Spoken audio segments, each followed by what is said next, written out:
in the sense that we will be having a panel which will be hosted by Sibongile Shongwe. So it will be just to welcome myself, welcome you all, provide you with the housekeeping, and then I will be handing over to Sibongile. So my name is Ayanda, as part of ISCA and as a host. Firstly, I would just like to alert everybody that we are recording this particular session.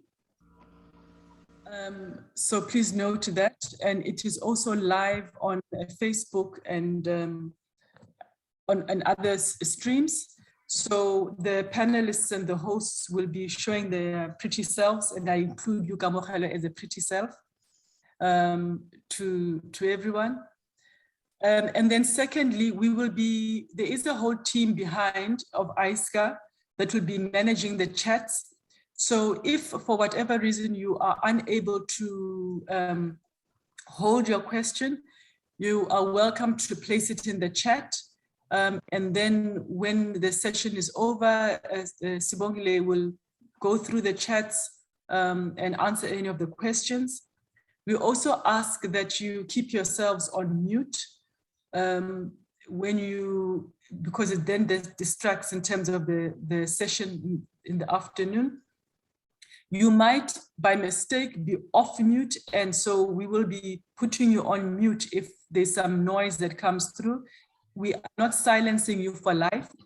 It is just, so if you want to talk at the end, you can, but we might just be muting some people. Please don't be alarmed by that. But you'll also be given an opportunity to take yourself off mic at the end of the session and ask questions as well. With that housekeeping out of the way, I would really like to welcome the host for the Game Changer session today in this panel, which is Sibongile Shongwe. Sibongile has really an extensive experience within not only procurement and supply chain, but also in finance. She has worked in various large public sector SOEs, looking at the various aspects of supply chain. She's also got quite extensive experience in terms of enterprise supply development, running programs, developing programs, monitoring programs, and even researching in the particular area. So I think she's really well placed to be hosting this particular session. And I will hand over to you, Ms. Shongwe, to then introduce your panelists and introduce your session for today. Thank you. Thank you very much, Ayanda. I'll just show my face for a little bit so that people can see who's hosting them. It's not a ghost. So this is me, this is Sibongile Shongwe. So I will switch off my video shortly just so the bandwidth is okay. So I will be your host today. Thank you very, very much. I'm very excited to be hosting this session, which I think that it is a much needed, intervention in our battling economy at this particular point in time. So without, I think, a waste of time, and maybe perhaps to give context, I think the numbers don't lie. I think in South Africa, women account for 51% of the population, I think since 2012, 2013. But of that, 19% women businesses are actually 19% account for female owned businesses. So this, for me, I think, as one does research, one reads, one look at the challenges in the, I asked myself, why is it? Because yes, we are 51%. Yes, if we look at the stats at SME research, it does say that we are around women entrepreneurs, around 47%, which is, I think, a 6% increase from 2019. But if you look at actually small, medium, and micro enterprises, I won't even touch, your big enterprises, that women-owned businesses are underrepresented generally in the country. And this is not just in South Africa, but in the continent and globally.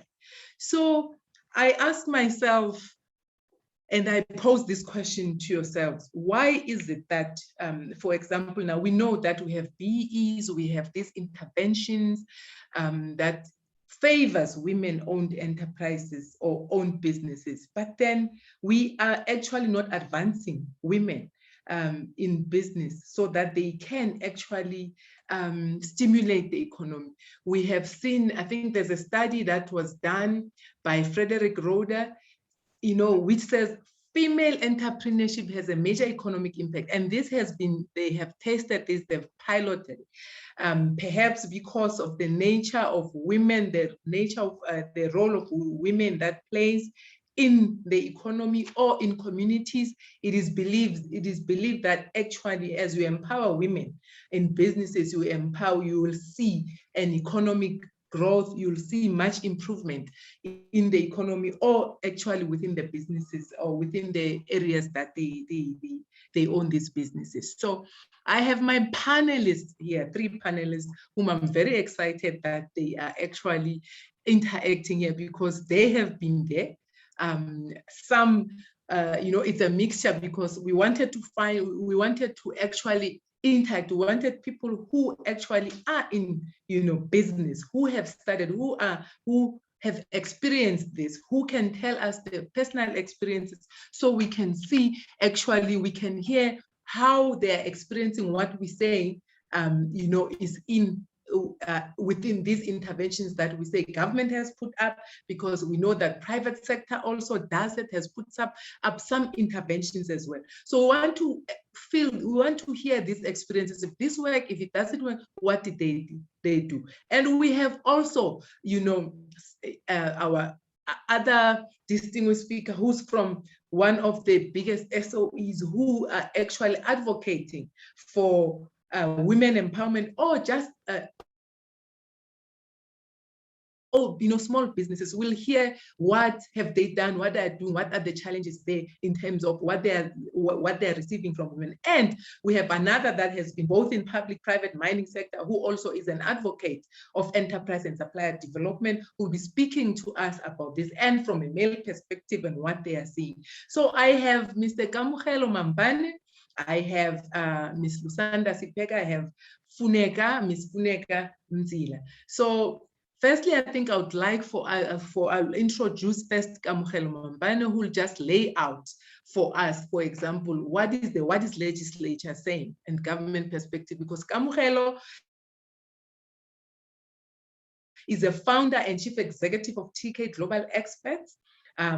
She is also an advisory board, you know, advisory board chairperson of the state-owned entities procurement forum. She is also a chairperson of the Tshwane University Supply Chain Logistics Advisory Board. He also holds FSIPS, which is the highest grade of the professional body of the Fellow of Chartered Institute of Procurement and Supply. I think those who are in supply chain knows it best. And his company offers supply chain advisory services to companies, boards, executive committees. He is actually a thought leader in strategic development and implementation, supplier and enterprise development, spend analytics, transformation, diversity. He assists companies to leverage on supply chain and procurement. He has consulted widely, and he also continues to consult on transformation training and optimization of the value chain through efficient use of ICT tools. So TK Global Experts, which he is a CEO of this company, founder, continues to assist local and international OEMs to increase transparency, effectiveness, and to meet local content, economic development, and building sustainable communities. I know that he also assists mining companies in terms of, you know, empowering the communities that the mining companies have footprint or they operate in. So Kamohelo, over to you. Please indulge us.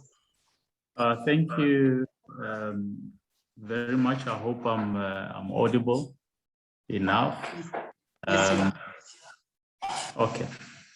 I'll also just do what you did just for a second. I'm not going to be long. My purpose today, if you can indulge me, it's just to share some of the work that is taking place across the globe, but also bring it at home. Yes, it's always a good thing to look at what other people are doing and what we can apply ourselves in our country, and see what we can also implement in our own spaces.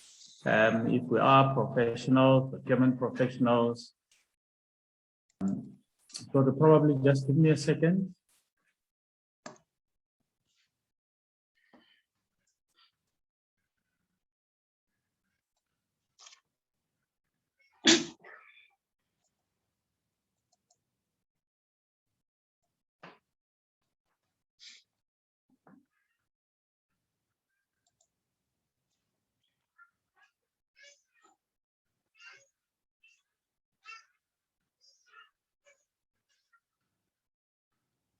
Sorry, Chairperson, I realized that there's a background noise, so I had to quickly move. Sorry for that.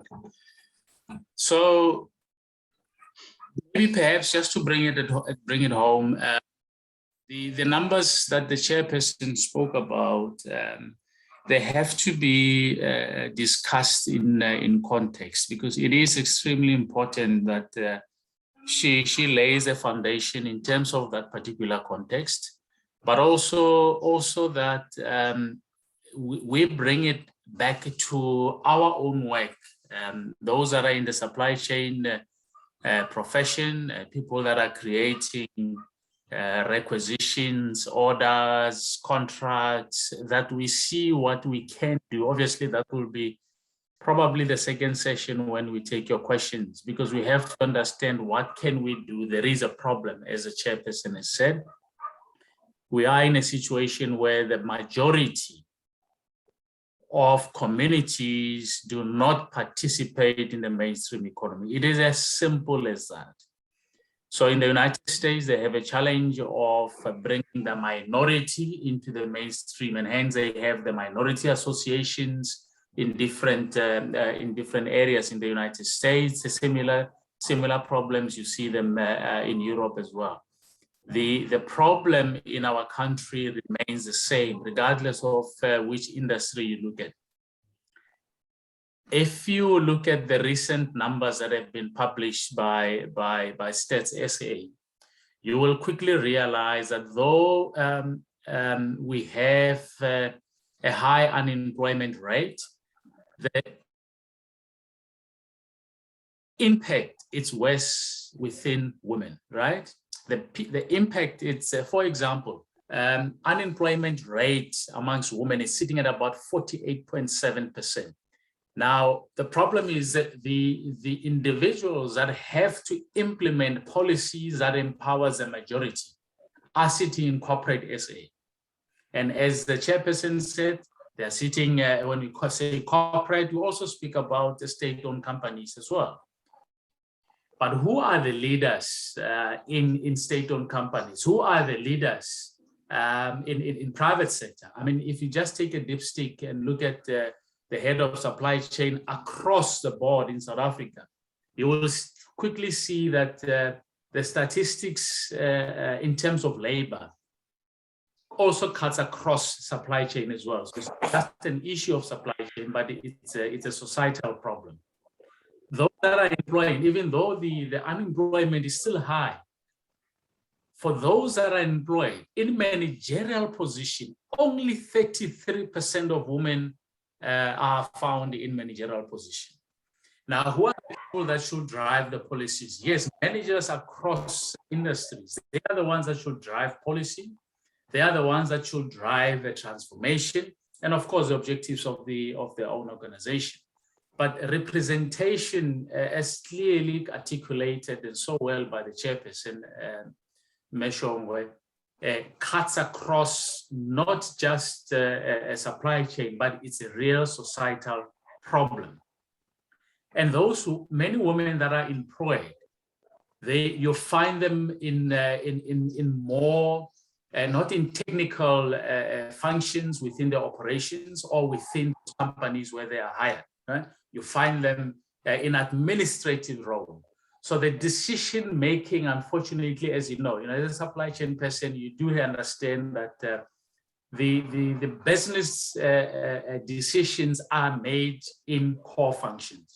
We really mainly facilitate the process, make sure that people have enough information to make those decisions. But the people that are making those decisions, women is only represented, so the voice of that woman is only represented about 33 times, only in organization. Now you can imagine organization as large as SCMs, the Transnet, the PetroSA, you name them. I just mentioning state-owned companies, but if you look at the banks, if you go to mining,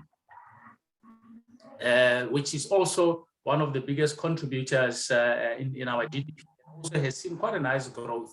Even during COVID, you find that women representation is very, very limited. In our country, our research that we've conducted, it's almost a replica of what the World Economic Forum research looks like, and also the OECD research, and especially when it talks about the impact into small businesses. The input, even though women-owned organizations are still small, for example, in the United States, they contribute about 11.3, also 1.6 trillion, right, of revenue into the United States.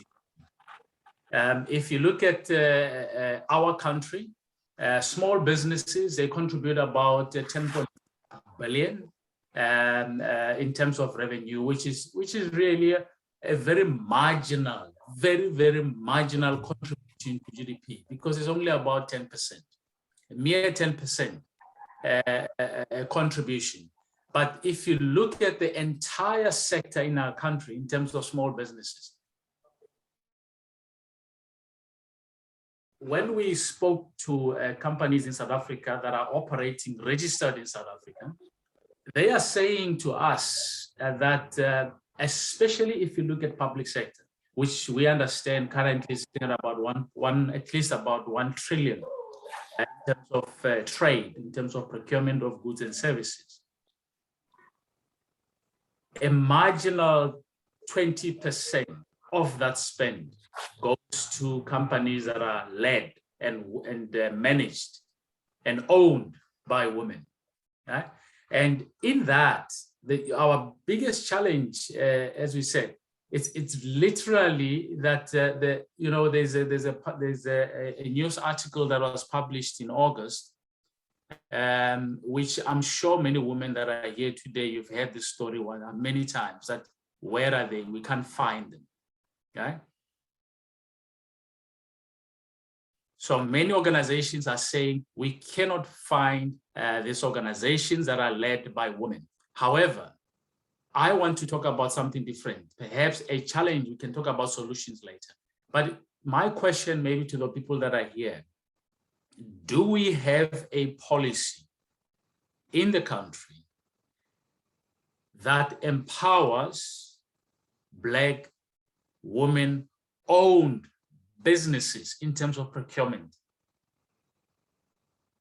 Some of you might say, yes, we do, because the codes of good practice puts enterprise and supply development, preferential procurement, and the bulk of that talks to ownership. So yes, but remember that the codes of good practice, it's a voluntary policy. Do we have a public policy that sets targets for organizations, and especially those that are in public sector, to target Black women-owned businesses or women-owned businesses in general? Do we have such policy in the country? Unfortunately, not. Last month, when the BRICS had their online session, there was a commitment to spend 40% of the BRICS economy with Black-owned businesses or with women-owned businesses. Right? However, even though we know that our president in the country also mentioned exactly the very same policy, saying that 40% of the spend needs to be procured from Black women-owned companies. However, we do not have a policy to support that. That is our biggest challenge. So even though the AG does come, looks at things like, do we pay suppliers on time? Because it was one of the most important things that small businesses said, what is our biggest issue? So in ranking, the most important issue, request from small businesses, over 300,000 of them said access. Priority for us is access to market. We understand people are talking about funding and all those other issues, but many women in the country said our priority is access to opportunities. So in other words, every single opportunity that comes out must be targeted for a woman, and especially in core commodities, in strategic commodities. We always speak about strategic sourcing, but unfortunately, government is still far away in implementing strategic sourcing, because where there is no strategy, where there is no... Sorry? Kamohelo, I think...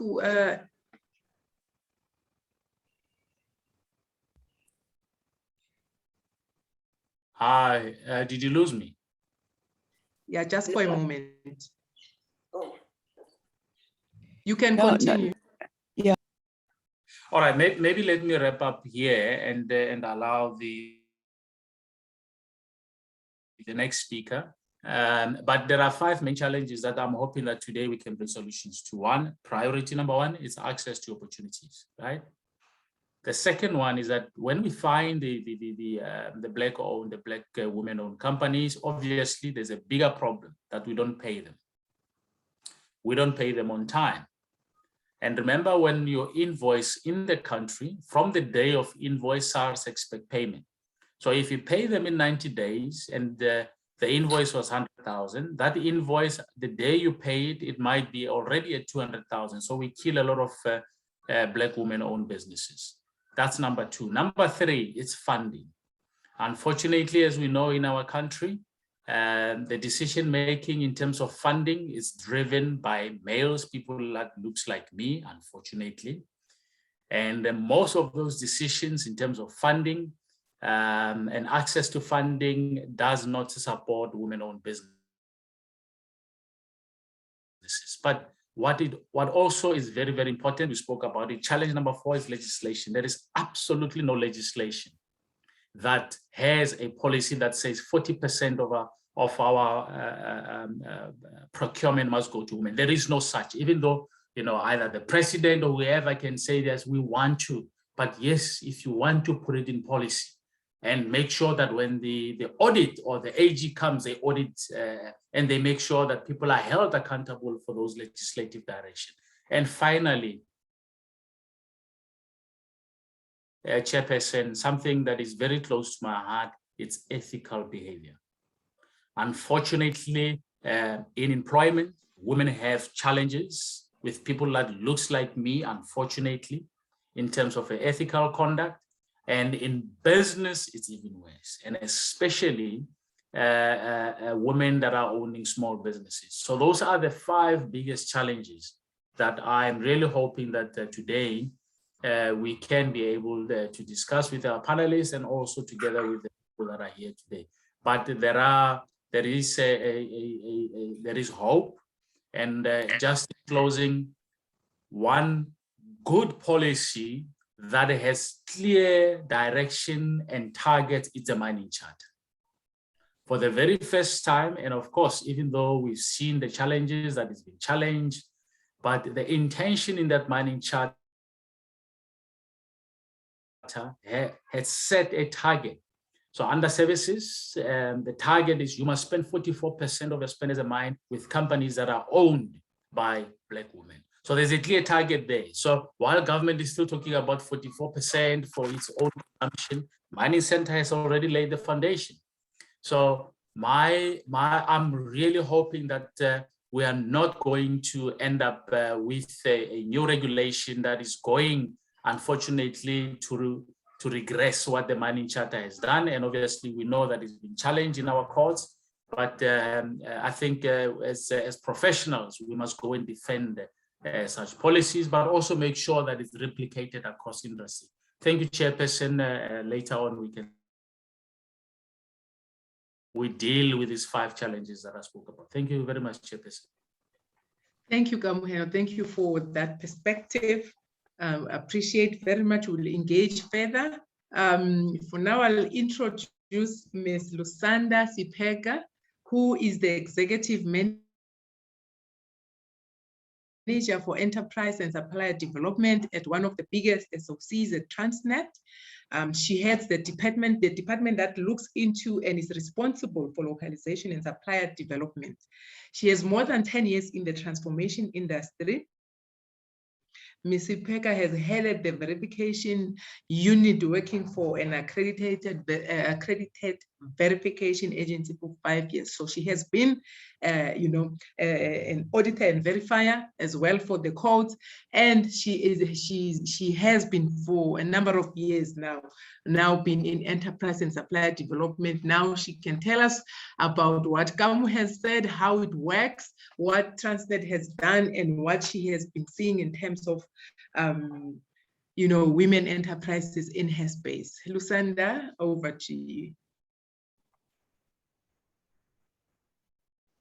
Thank you, Chairperson. I'm trying to start my video. Good afternoon, colleagues. As I've been introduced, my name is Lusanda Sipega. I've got a very short presentation that I had prepared. I would appreciate it, you can share that I can talk through with the colleagues online. Perfect. Vino, can you share the presentation? Okay, I'm sharing. Thank you. Thank you.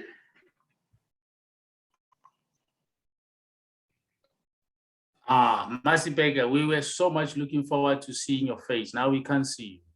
I don't know. I'm trying to look at what is wrong with this thing. Come ahead. And I started my video here. I don't know.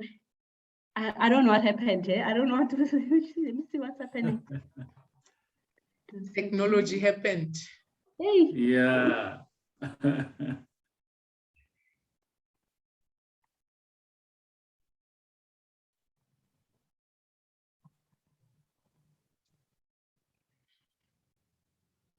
Are you winning, Vino? Yes, I'm still looking for the file. I'm going to the file now. Okay. Chairperson. Good afternoon, Chairperson. Yes, afternoon for you. Yes, my name is Vuyo. While we are looking for the presentation, I wanted to suggest perhaps a 6th challenge to the previous speaker, that perhaps we could include mentorship as part of the key challenges for small, medium enterprises. And I couldn't agree more with everything that you've listed as challenges, as supported obviously by the research that Sibongile or the chairperson alluded to, as well as yourself. And in fact, Ayanda, I think in broad strokes, alluded to in the beginning. But mentorship is also a very, very key challenge for small, medium enterprises, which for as long as we are addressing in a sustainable manner the challenges that the country faces ought to be addressed as well. Thank you. Very good point. I think we'll indulge you later on that as part of the solutions on the table. No, it's just interesting to be listening, to be participating, and really, really hearing other people's perspectives on some of the key things that I've observed as well as an entrepreneur. But thank you so much for your presentation previously. Beautiful. Thank you. Thank you for you are actually alluding to one of the most important I think issues or areas or skills that have been said that it's lacking.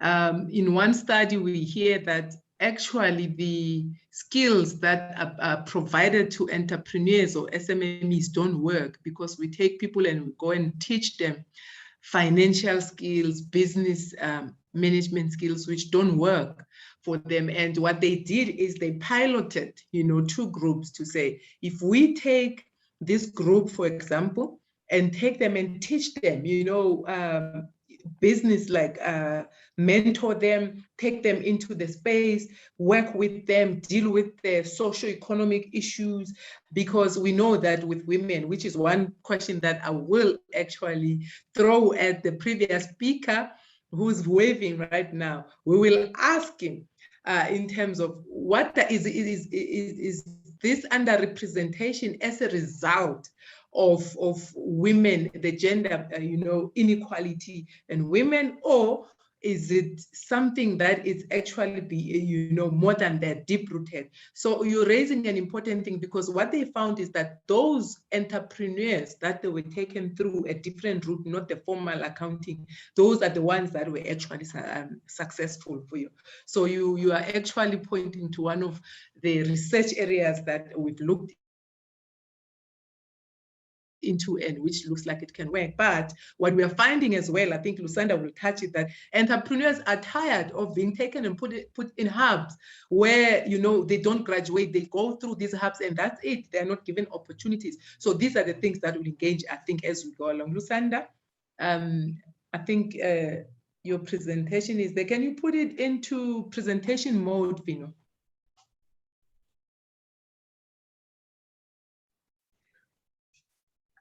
The thing is, the presentation is in PDF, so we can only zoom it in for people to see it.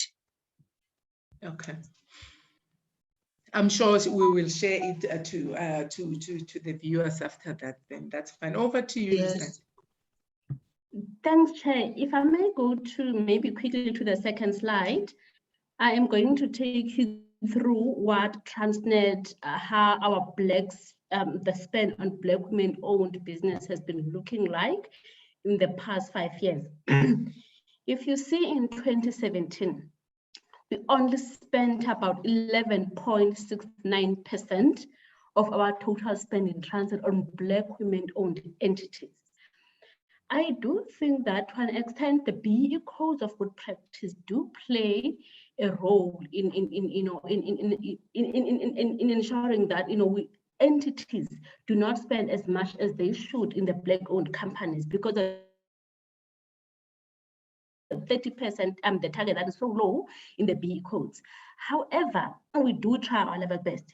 In 2018, we're seeing now that the spend is going up a bit to about 21.92 of the total spend.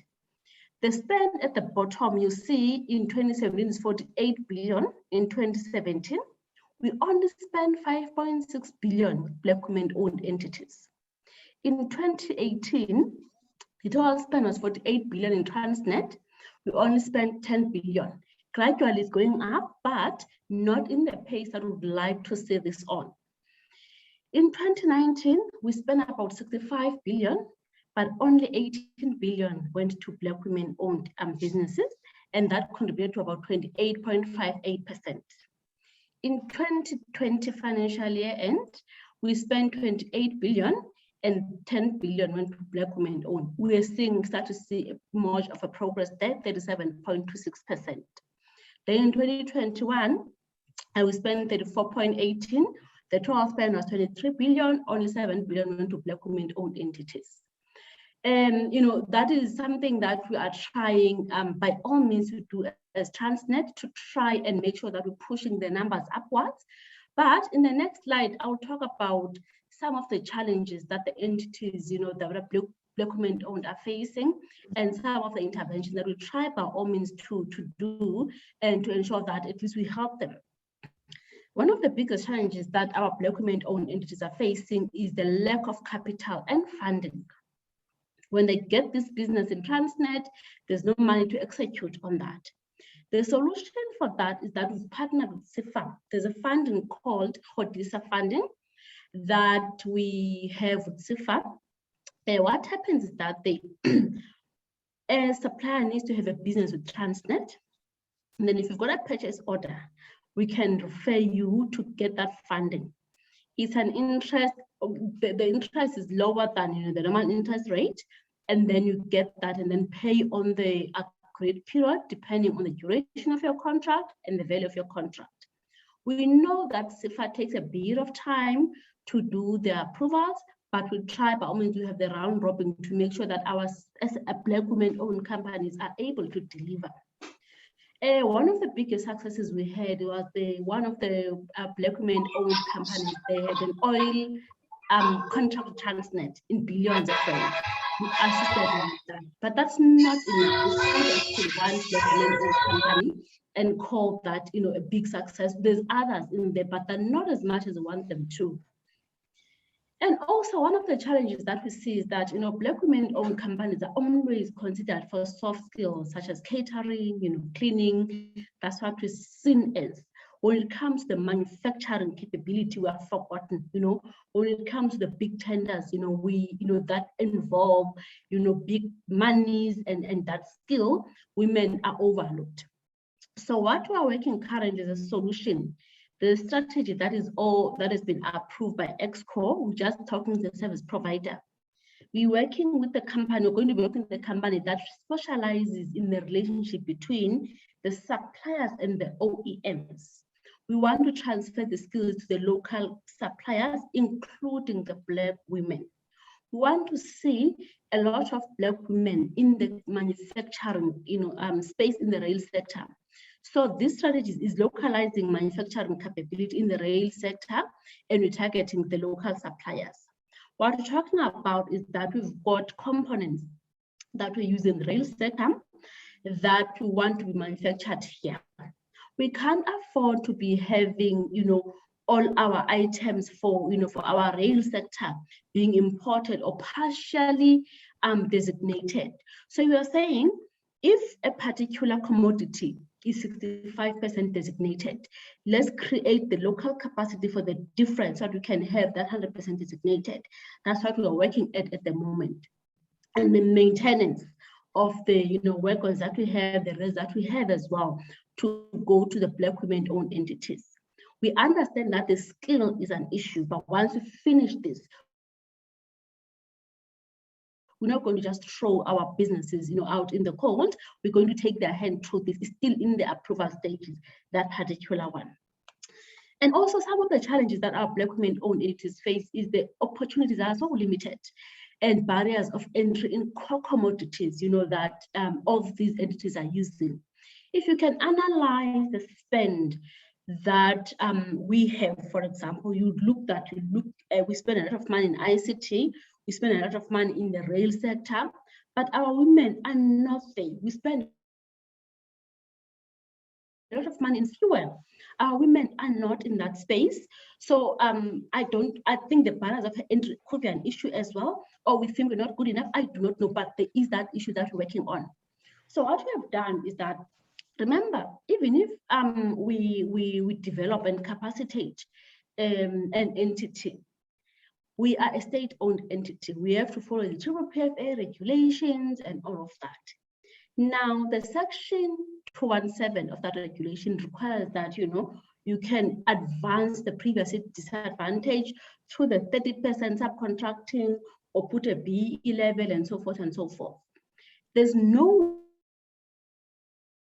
there in the regulation where you can say, I want to set aside this opportunity for my beneficiaries or for this particular entity. You can't, otherwise you get irregular expenditure. So what we have done is that, look, we wrote to National Treasury to request an exemption for some of the commodities where we do business with. We've had a lot of issues where we operate, where we've been having the unrest because people are saying, there's somebody from Cape Town who is going to come to Richards Bay and do grass cutting. How can that be? But unfortunately, this very same legislation requires you to go out to the market and be fair and all of that and take anyone and price plays a determining factor. So we said we can't have that anymore. So what we've done, we've identified some services and products that we can set aside for where we do business with.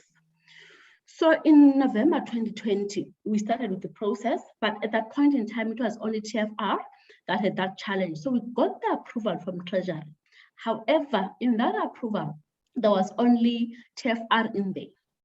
So the approval says that if I've got a tender in Richards Bay, for example, we will be able to say we want, for example, level 1 to level 2 BE-owned companies, but only from Richards Bay.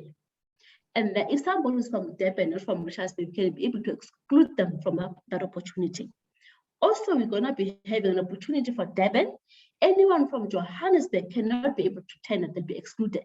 So that's what we've been asking for from National Treasury.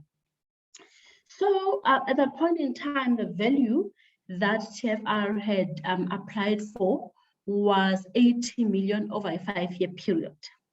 But then we are a huge organization.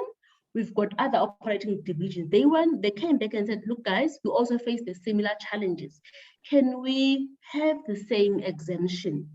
So they went back, the CPOs, the chief procurement officers went back, and then they looked at the commodities that they know for sure are available in those regions. So the value that we have right now is 3.5 billion over a 5-year period for all the operating divisions. So National Treasury came back to us around September to say, let's have a meeting before they can consider this, so we can talk about, how it's going to happen, and that there'll be no human intervention, corruption is playing part. We need to make sure that there is not going to be favoritism to certain individuals only. We had that meeting, and then they were just worried about the value now, because the value has got, even TFR has revised their spend. They are 1.6 billion, what they want to set aside for the, for the entities where we do the business in. So National Treasury came back to say, hey, this value is a bit high. We asked them, should we rather lower the value? However, this 3.5 billion over 5 years is only 1.5% of the gross spend in Transnet. But when you talk about billions, it seems like you talk about a lot of money. But when you compare to the relative spend in that period, it's only about 1%. And you can't tell that to the businesses, other than skin you alive. But this is a trial and error for us. So National Treasury, we're having a meeting with them tomorrow to finalize. We had to write another urgent letter, which was sent last week on Wednesday, to say our ports are burning down. Our people, are being, held at ransom because of these opportunities. People are hungry. And our Black women-owned companies, we can't put them and set them aside. So we're waiting for a feedback. And as and when that happens, I'm hoping and I'm positive it's going to happen, we can be able to set aside certain of these for, companies that are where we do businesses. We can be able to say, okay, for this opportunity, we want to sell for the Black women that are in this particular industry, or, we can be able to do that. But up to so far, that has been our challenge. So that's basically that, colleagues, on my side. I'll just wait for questions a bit later. It's nice and short. Thank you so much. Thank you very much, Lusanda, for that insight. I am sure that there'll be so many questions that are coming through with the presentation that we have just made. So I think for now, we'll invite Ms. Funeka Mzila, who would now be talking to us. I think Funeka, Lusanda, and Kamohelo, in terms of how she's experiencing what you've been talking about from the ground. So Ms. Funeka Mzila is the founder and the CEO of ANZI, so company. So Funeka,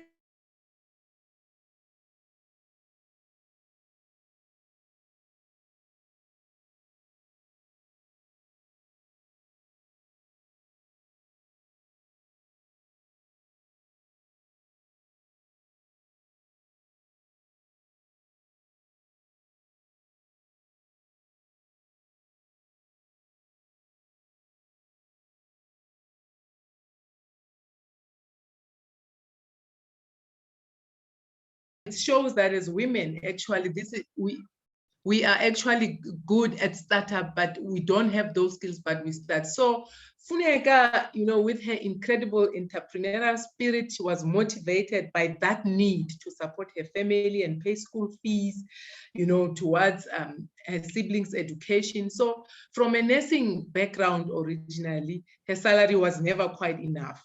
So she had to diversify her income stream to keep up with the new demands, the challenges. So she challenged herself, working through the ranks from occupational health nurse to the manager of medical services at the South African Bureau of Standards, SABS, to the manager of medical services at the Nuclear Energy Corporation of South Africa, which is NECSA. So today, her passion, which is why we invited her here, lies in inspiring, coaching, and mentoring other women to excel in previously male-dominated environments. She is a community developer. She trains, she mentors, and she coaches over 100 SMMEs in the rural areas of Gauteng and the Eastern Cape. So she has a distinct leadership style and approach for her business, which is why it is growing, which she namely calls it a participative leadership style where everybody's idea counts with collective ownership, responsibility, and accountability on the outcomes. So she has a participative leadership style, one that's similar to Richard Branson's, where every employee, every partner, every stakeholder's idea counts in the organization. So Funeka, over to you. Good afternoon, everyone. Thank you very much for inviting me to talk about myself and the business that I started. I think talking about yourself is the most easiest, yet the most difficult thing to do. However, I will try my best to actually indulge you in my challenges, my experiences, my ups and my downs over the years. Yeah, as Bongile has introduced myself, I think entrepreneurship was, I was exposed to entrepreneurship by my primary school teacher, who used to give me sweets to sell for her. And then she started to give me my own packet of sweets. I would sell hers, and then I started to see that, look, I'm starting to be independent. Of course, I went our separate ways, but then with black tax, as Bongile alluded to, I had to look after my siblings, and my brother and myself being the first people to have matric, let alone a degree. To have matric, I think everyone has seen me. Then I can go off the video. To be the first ones to have matric, let alone the degrees. So as a studentess, I was selling uniforms, I was selling shoes for the nurses. When I started to be a professional nurse, I started to go to a farm which was nearby, buy chickens and sell to people during the grant period. Get someone, they go there and sell on my behalf. Be that as it may, why am I here? Right now, I'm running a company called ANZI Blantyre Mining Services. ANZI being the name of my kids. I just combined Anita and Ziwa, and then I came up with ANZI Blantyre Mining Services. I started ANZI as ANZI Trading, where I was doing everything and anything that comes my way, starting from SMME training in the rural communities of Hammanskraal, Winterveld, up to the Eastern Cape with TITA. And I was also doing occupational health and safety because it's my specialty. I used to sit in the tender committee at NEXA, and my responsibility in the tender committee was to look after the compliance of the occupational health and safety side of the tender documents. And I saw there was a gap, especially in the Black contractors, that they couldn't comply with the Occupational Health and Safety Act. Then I tapped into that space. And a company called Consolidated Power Projects, they took me to look after their subcontractors and help with them with the medicals, safety files, and the rest. But then they happened to get an award for the construction of the overhead pylons for the distribution of electricity. And they approached me, having seen how I conducted myself in business, and they said, look, we've got this award, and we are looking for, or the award was given by SCM and the Department of Energy, and they were given the tender.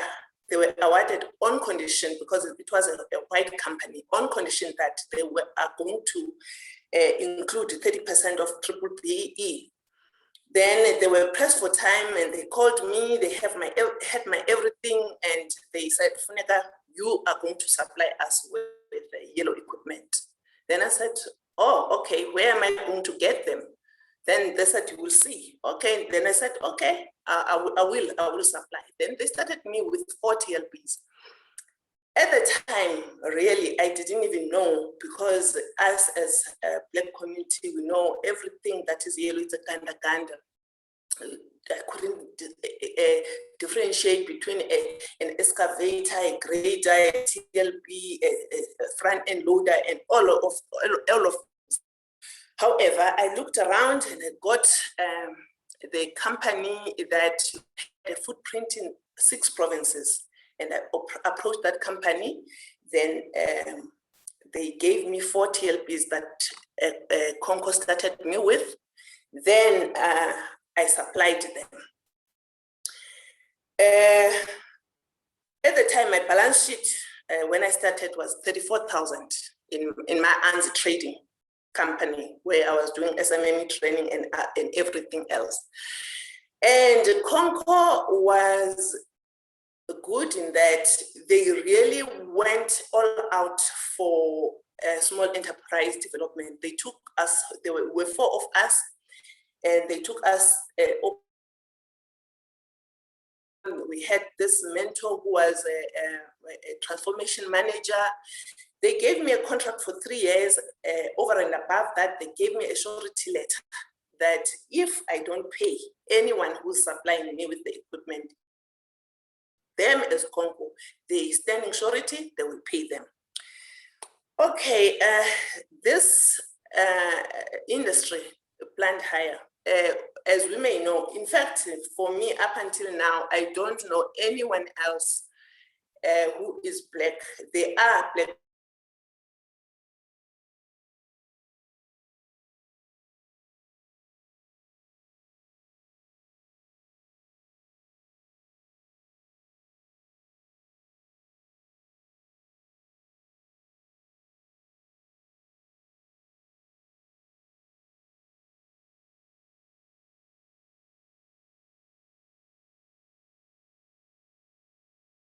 To say, but you are allowed to quote over and above the market price. That's how we made our money. And then we're more like of a middleman. Then from there, I saved. Then I started to go to NEF with that contract, with invoices, with a surety letter. But then I was not good enough. I was rejected. I went to the banks. I was rejected because my company was still very new. I couldn't get funding.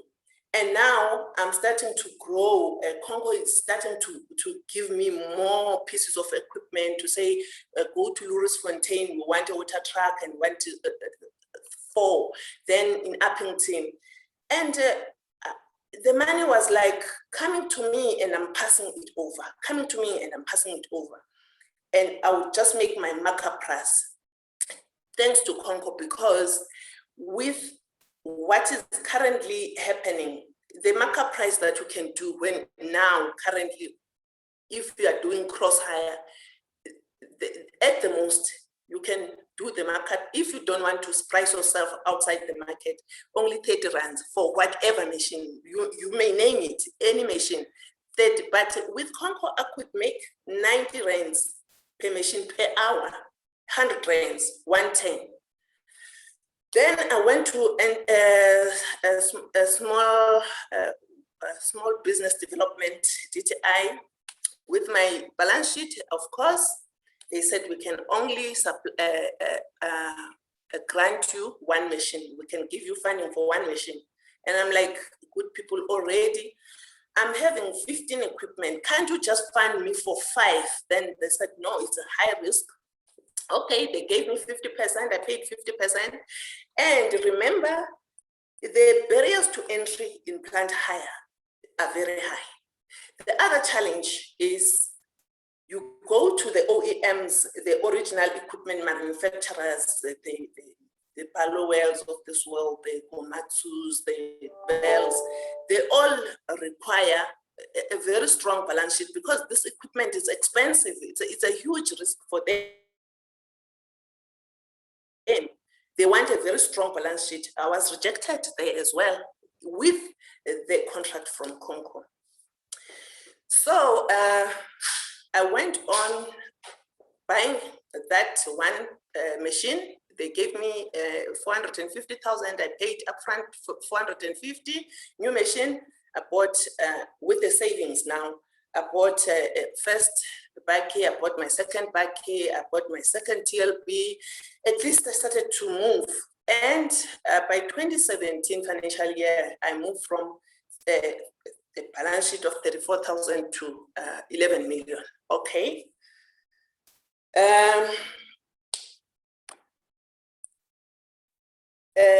Kamugelo has actually touched on everything that I've actually experienced. The funding was really my problem. Now, coming to the access to opportunities.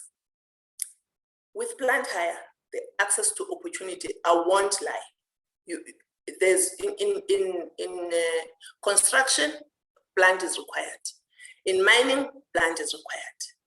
The only challenge is for you to get a paying clients, but opportunities are there.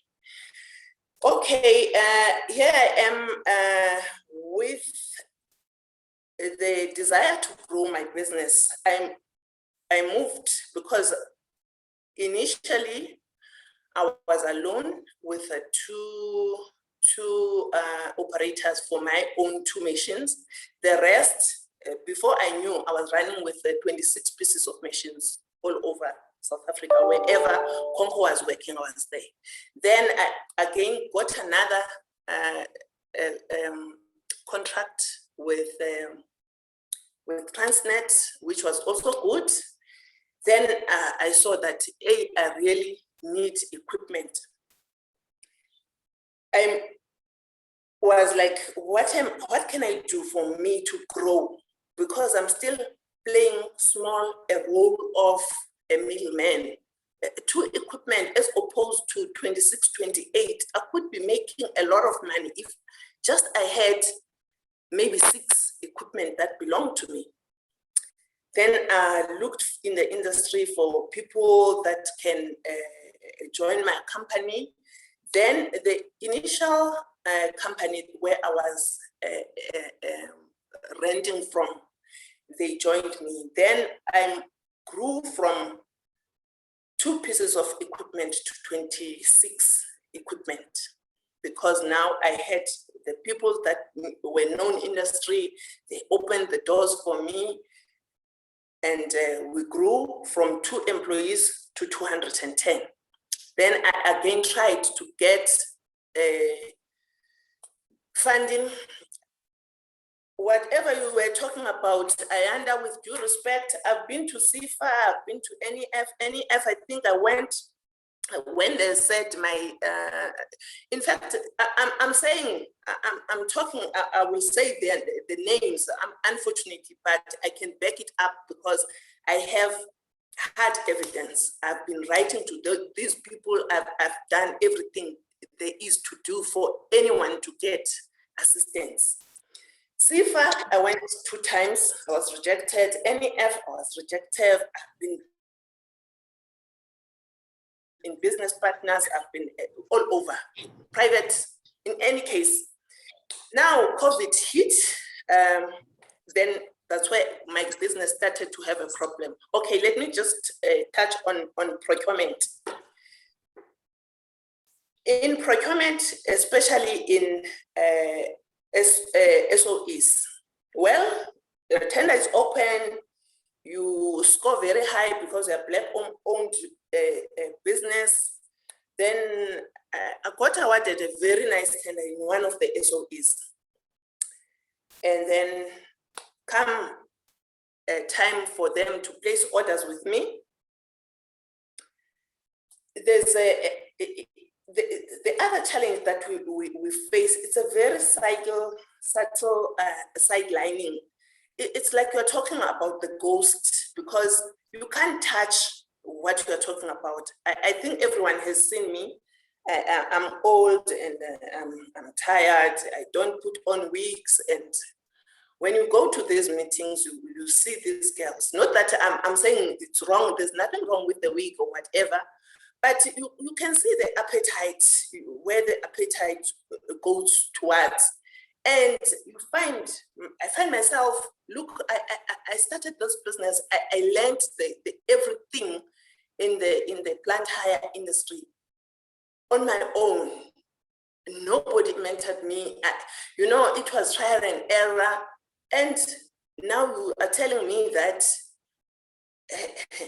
a young girl who just saw the opportunity can do better than me. But it's the reality. They were given, awarded, and the orders are being placed, and you are like, okay, what is it that I'm doing wrong?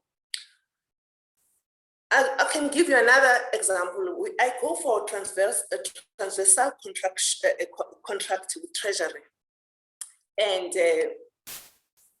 I'm amongst the top 5. And you will be allocated the units that you can support, you can supply to provincial, to municipalities, whoever that has to buy equipment via that transversal contract with the Treasury. Here I am again. Given. Because they already know which units are fast-moving units. I know, everyone knows, we know the fast-moving units. And somebody is going to say, okay, you are in the list, you have been awarded, and you are awarded, you are given a unit that is bought maybe 5 units in 3 years. You can see, there's a track record of all the units. You can see, okay, these are fast moving units, and I just get lost of words. It still boggles me. And in one of the SOEs that I got the contract with, very nice contract, up until today, I'm still in that contract. I requested for a signed contract. I never saw, I got the contract, I signed it, I never saw the copy of a signed contract by that SOE, simply because the procurement guy, I think he was testing me even before they were awarded the contracts. He gave me the order, and then he came, okay, Funeka, what can you do for me? And I'm like, my company is struggling. What can I do for you? How am I going to do? What can I do? And that was it up until today. I'm still in the contract. The contract has been extended. is the supply of yellow equipment as and when required. It's been extended for another year. I'm still there, but I can't supply because I don't have any contract. I don't receive RFQs. It's as sad as that. Having awarded, this is now my experience in another SOE. I get work to do civils work. I do the work. I don't have money. I go borrow money from friends. I get money from this. Okay, I just want to set my foot here. I just want them to know what I can do. I did the work. It was perfect. Did they frustrate me with the payment? If you happen to get that opportunity, the contract has been awarded, you've implemented now on the invoicing and payment, because the cancer has got South Africa up to the, I think from, or to the person who sweeps, or if you have to go for x-ray, for you to get into the x-ray, you have to pay the radiographer to say, okay, can you just x-ray me? You have to do something. I was frustrated with the payment for 4 months, full 4 months. So in short, when I'm about to wrap up, with everything that I have said, I can allude to other people, maybe they just know, but I had a first-hand experience. As I speak today, from 210, okay, I had an office in Joburg and an office in Cape Town. I started to close the office in Cape Town. I retrenched, I tried to save other people. I'm still in the process of retrenching simply because I'm not getting, my biggest challenge has been funding. And I've been stuck in the very same process of we call it cross-hiring. When you take equipment from one person, you put up your 30 rand, then you give it to Sbongile and either a mine or a construction, you do that. The painful thing about that, you're taking a risk because equipment is very expensive. It's very easy for 1 month to just, if you get a bad debt, 1 month, 2 million, and you're out of business. So if you are stuck in cross-hiring and you hit a bad debt, which was my biggest downfall, is that if I got an equipment, a piece of equipment or 2 pieces of equipment from Lusanda, then I put my markup price and I give it to Sbongile. If I hit a bad debt with the Sbongile, Lusanda, I'm still responsible. I'm losing money myself and I have to pay Sbongile's money. Yet the risk is just not worth it. And with anyone who tried to assist me in terms of giving me equipment, after COVID, I just had to take the equipment back. I had to take the package back. I had to retrench people. That's the long and the short of it. I thank you for this opportunity. And I'm talking for other people to learn from my challenges and my experiences. And fortunate enough, we have people that are in procurement for them to know the things that we're dealing with in the cold front of the businesses. And being a woman, you will always think that, yeah, no, I think I will make it. And it's a male-dominated industry. I had dreams to, teach young girls to to open an academy for them with my own equipment for them to be able to get competencies and skills so that they can also go to the mines and they have skills that they can put forward and they can get employment. But yeah, with that, thank you so much for your time.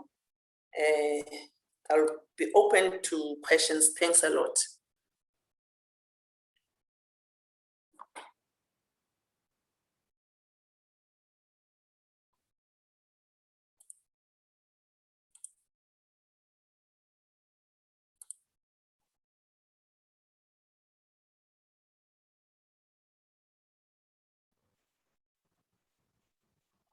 Hello? Chairperson, are you there? Oh, sorry, I'm talking alone. I'm sorry if I was muted. So thank you, Funeka, for sharing, your challenges, your journey, your vision, your dreams in the space. So I was just saying that please do share your comments, your questions in the chat box and raise your hands. Yes, you have noted your hand.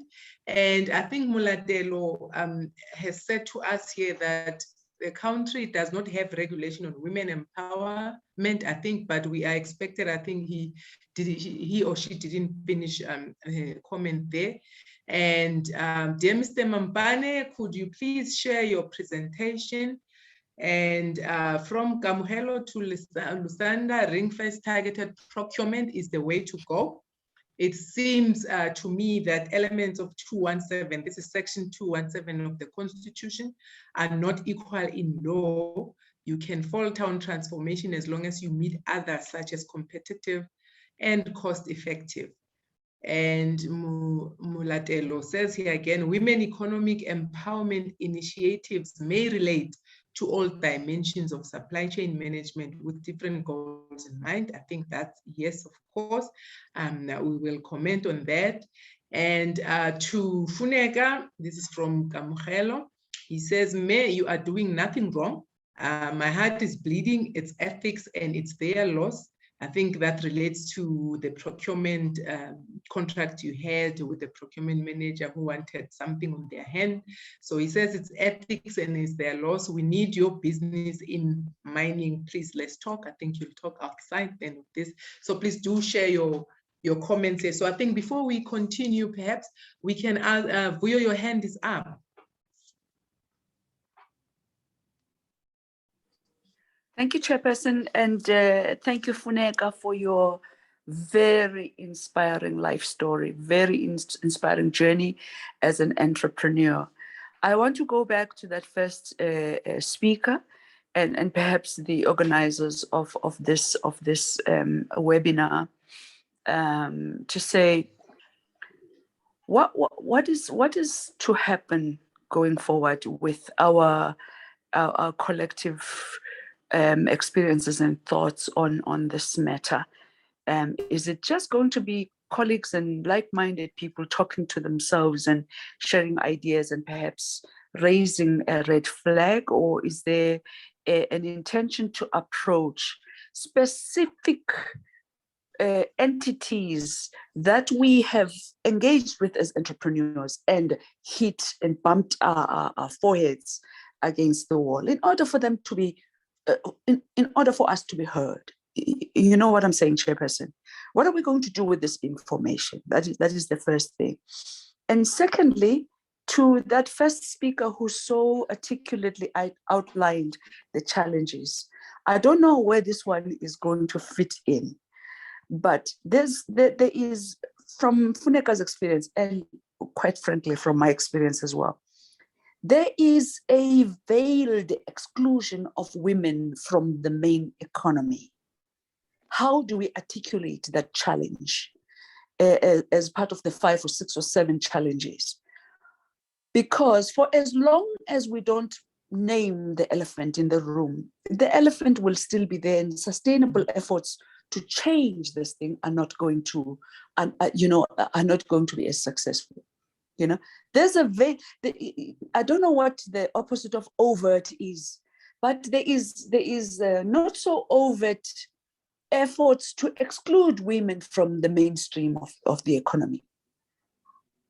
if you look at getting a contract and having 2 or 3 contracts, and you've got the contract but no job, no work, what's the name of that?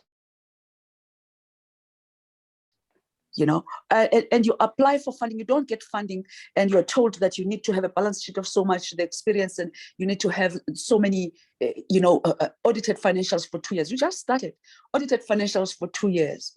And maybe you're starting out, you've got a contract, but it's a subcontract because you're a newbie in an industry, and you're told, no, we can't consider a subcontract because we're looking for main contracts. And you are a 51%, I mean, a 100% female-owned business. What is that if it is not an exclusion of women from the mainstream? Isn't this like lip service? Where are the women in the industry?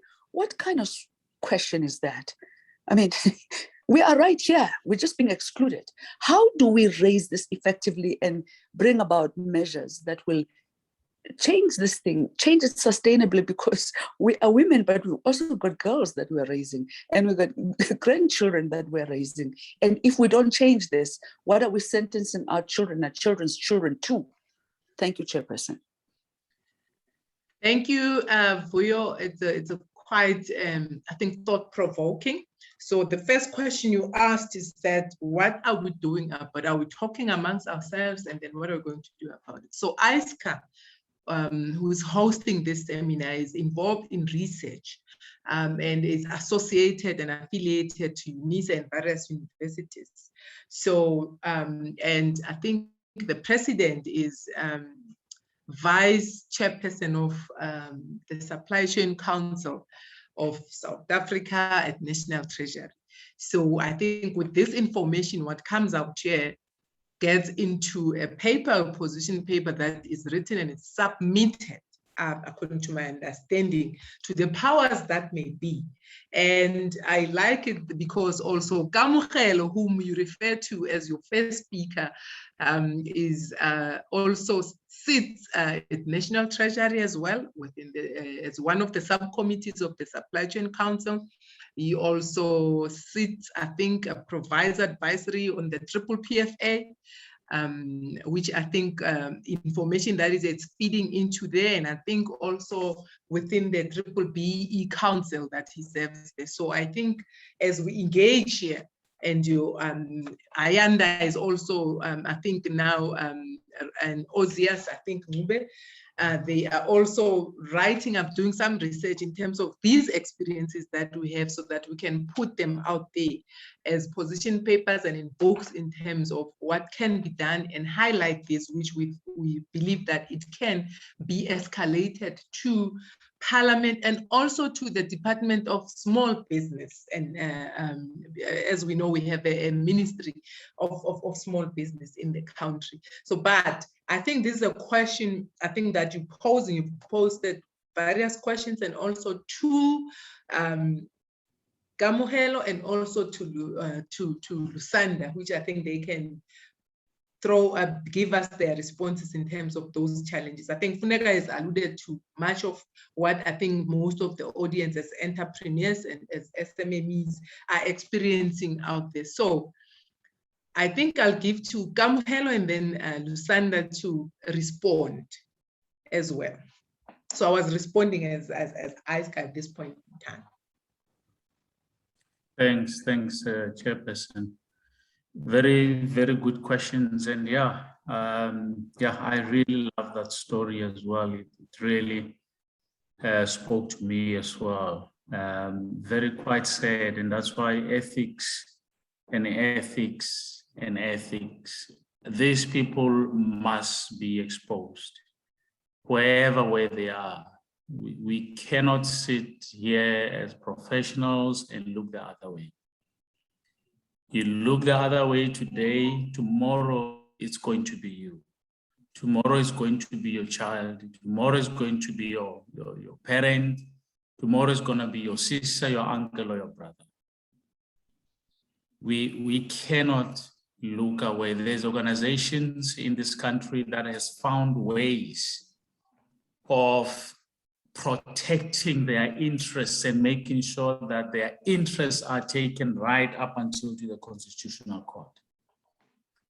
We are looking at a similar model in the Pan-African Supply Chain Council as well, where we take certain decisions, certain actions to the courts so that these people are exposed, and organizations that are behaving in this way are also exposed.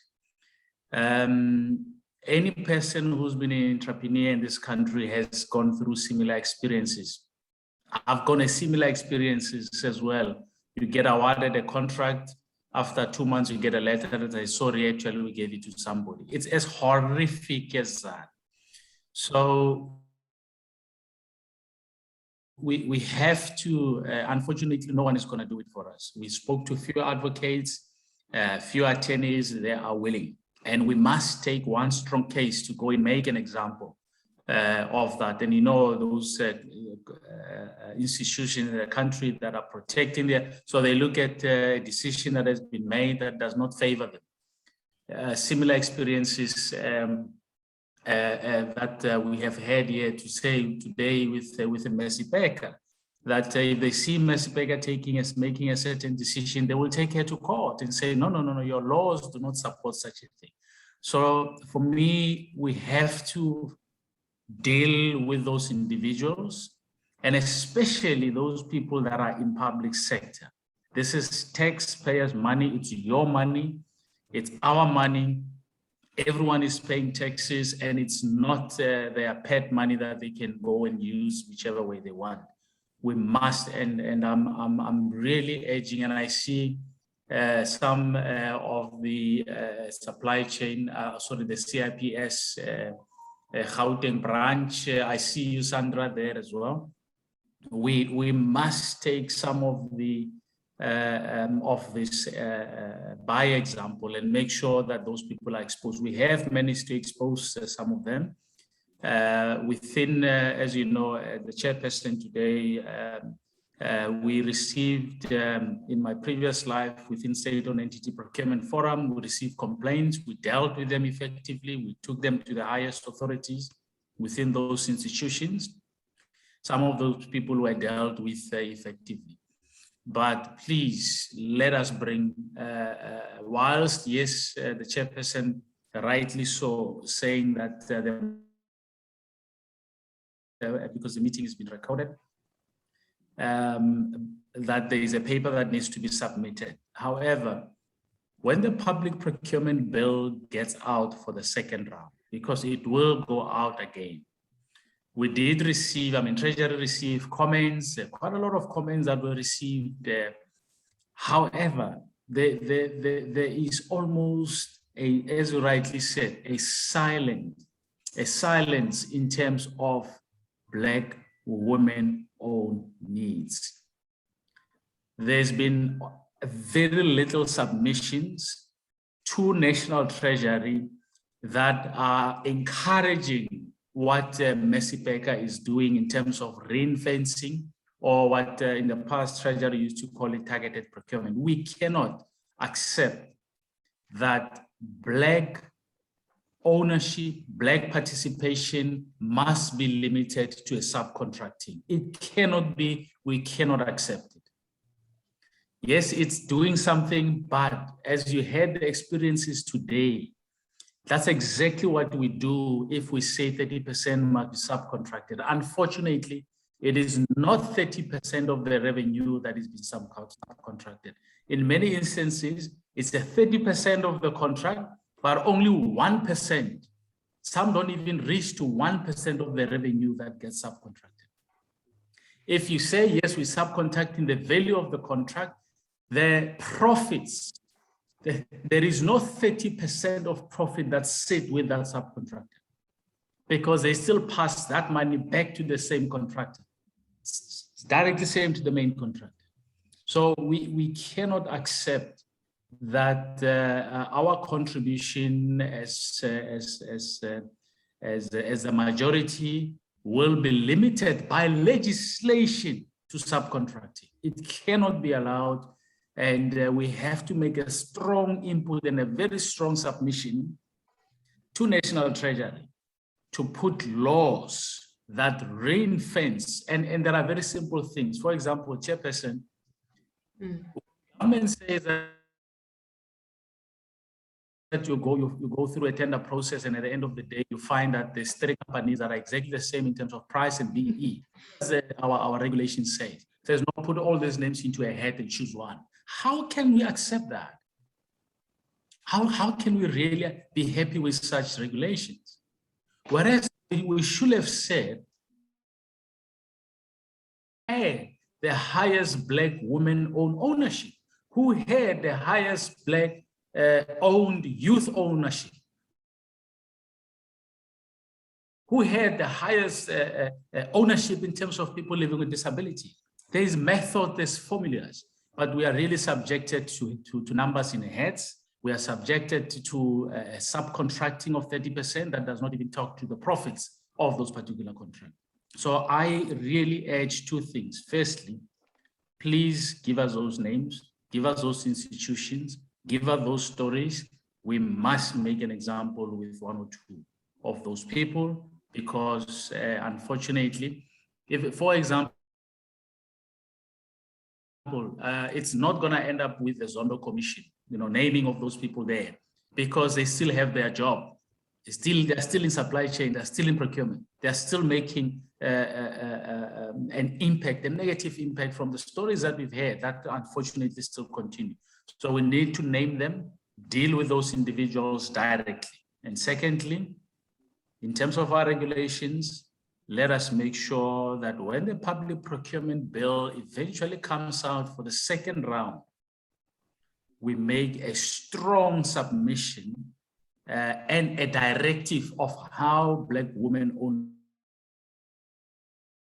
businesses must be supported. And I like that point, Sandra, that in terms of the mining charter, we have a base. We can even use exactly the very same base, even though it's been challenged. However, we have a base that we can start with.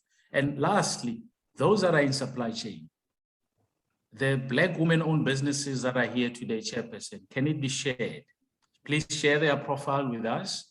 We constantly are looking for opportunities for Black women and youth-owned companies, especially in the industrial sectors of our economy.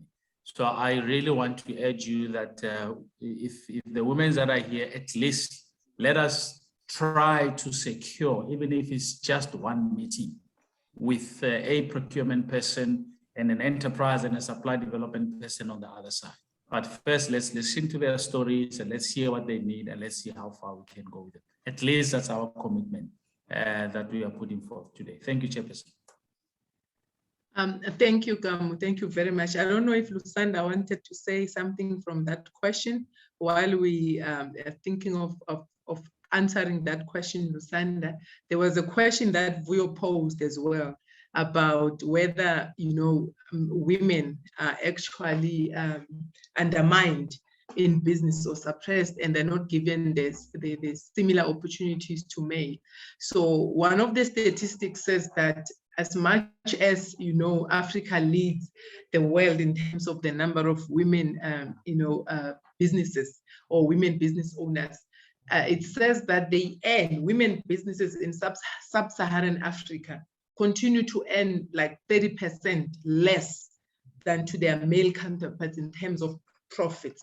So is this the truth? And if it is, what do we do about it? And maybe the question that goes to you, Lusanda, as well as it has been posed, I think is that in terms of the legislation that is here, and I heard that there is targeted procurement at Transnet, but in terms of the litigation that is going on, what has the impact been? How is Transnet dealing with that? Because I think Amhelo alluded to it as well, that organizations go out and say, no, your policies are not aligned to the constitution of our country. So maybe you can answer that, but Funeka, I've noted your hand. So I don't know if you wanted to raise your hand before Lusanda responds.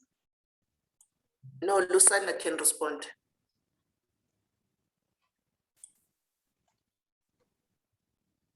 Okay, Okay, thanks, Chair. You know, at times I wished I was working for a private company. Reason is that if you're working for a state-owned companies, there are policies and there's legislation that contradicts each other. I refer to the BBE Act versus the PFA. Now, if you hear that Transnet has irregular expenditure, for example, of an X amount, in the public eye, it seems as if people have stolen money, and then, you know, and that's not always the case. The case would be the tender was irregularly awarded, a regulation was not followed. And like Kamukelo said, the only thing that the legislation or the regulation empowers our Black people on is on subcontracting. Even that subcontracting, it doesn't say you can subcontract to people of this region. It says 30% subcontracting. That subcontracting, we've seen it happening where people subcontract with their families. And it's within the legislation, unfortunately. There's nothing in the regulation that says you can't subcontract to a family. Nobody checks. Once you award a contract, everyone in that space, you know, is so busy, they have to move on and award contracts and so forth and so forth. Nobody checks that 2 years down the line, is that supplier that was in that document to be subcontracted to still subcontracted? Nobody checks that. That's one of the issues that we have. Black women-owned entities do have the capability and capacity, right? We can't run away from corruption that happens where somebody, it's not just in procurement, by the way, the corruption. The end users are equally corrupt. For example, if I'm used, or if I've got a friend, Usbongile, I'm making an example, and I want to utilize her company and I'm the end user, and someone in procurement may not have the technical expertise to understand what I'm looking for. I would say, I'm looking for a white cup, but for this white cup, it must have a red mark for it to be able to work in this whatever department that I'm in. If there's no red mark in this white cup, we're gonna have problems and delays in our delivery. Because I know Sbongile is the only person who has a cup that has a red mark, for example. They'd go to a procurement person who doesn't understand that particular industry, and then they go ahead with that. So unfortunately, it's a widespread corruption issue. In Transnet, where there is, if you feel that there's corruption, fortunately, we've got a new CEO. I'm sure you've listened to the news, you've read the newspapers, where people are getting fired, where people are dealt with who have been involved in such. There's also a call, a line that you can call and report this. The feedback may not be today. It may take a bit longer than usual, but there's gonna be feedback on that. And not only procurement, in human resources, people are selling jobs. We are sitting with a very high unemployment rate as we speak, but people are still needing to buy jobs because of the corruption that is killing our businesses. So all that I can is that I talk about Transnet, we really want to see a lot of women-owned business. We are trying to push. We may not be pushing in the level that, you know, that's so desirable, but that's what we want to have them in there. So the biggest challenge is that, you know, for a very long time, Transnet is a rail industry. So definitely we will be having the men that are in the rail sector that has been previously male dominated, who still prefer Mr. So-and-so that has been doing business with, that they put the specifics such that they suit that person, and someone in procurement hasn't. So it's a wide variety of issues that we're really trying to fight. However, you know, like I said, if you feel that you've been done bad, there's some corruption that is there, please do not hesitate to call. Poshia, the new CEO, is dealing with such. It really is dealing with such. Thanks. I don't know if I've answered that question, but if there's a follow-up, I'm willing to answer. Thank you. Thank you very much, Lusanda. Funeka, your hand was up before I read on some of the comments. Okay, yeah. I just wanted to thank Kamohelo on his comments, in particular to my sharing of my journey and my experiences. For those who know me, I'm a fierce fighter, but I'm a bit quiet. But the painful thing in business is that you are experiencing this, and we all know that Transnet, for example, it's a big buyer. I might need Transnet tomorrow, and now if I go out and tell or blow a whistle and I'm known it's me, I might not get business with Transnet in the near future, and we end up dying alone. Minister Lindiwe knows me. She is one woman who assisted me, because even with that first TLB that I wanted to buy, I was not getting an ear. I went straight to her. In fact, I just happened to be in a platform where she was, and I took the opportunity and I told my story, and she ran with it. Within a week, something that I was waiting for 6 months, within a week, it was done. My grant was done. So we wonder why AfriForum, for instance, for whatever they stand for, it might be right or wrong. Why do they have a loud voice? It's because they are organized.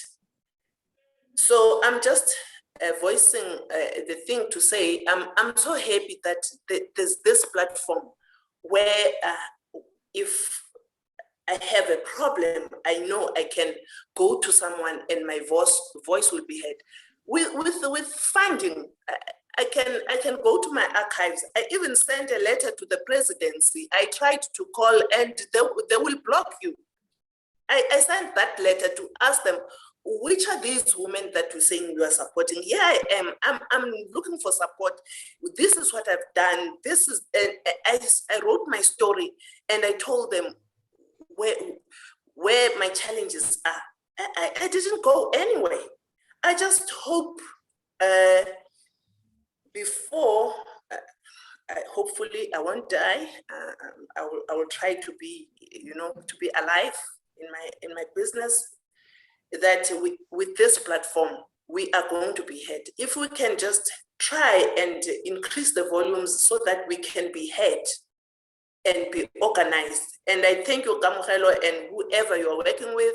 We don't know you, and fortunately now I know who I can talk to. It was just a comment from my side. Thank you very much. Thank you, Funeka. I think, Vuyo has made a comment to say we need to address the elephant in the room. And I think we're doing that, but also I think we need to just look at, for us to really address these issues, we really need to look at the root causes. Why are we finding women businesses suffering, women SMMEs suffering? Why are we not accessing the funding that is available? Because Kamohelo, my question is, I know that you deal quite a lot with the government. My question is, and when we decided to host this webinar, is that, there's a lot of talk.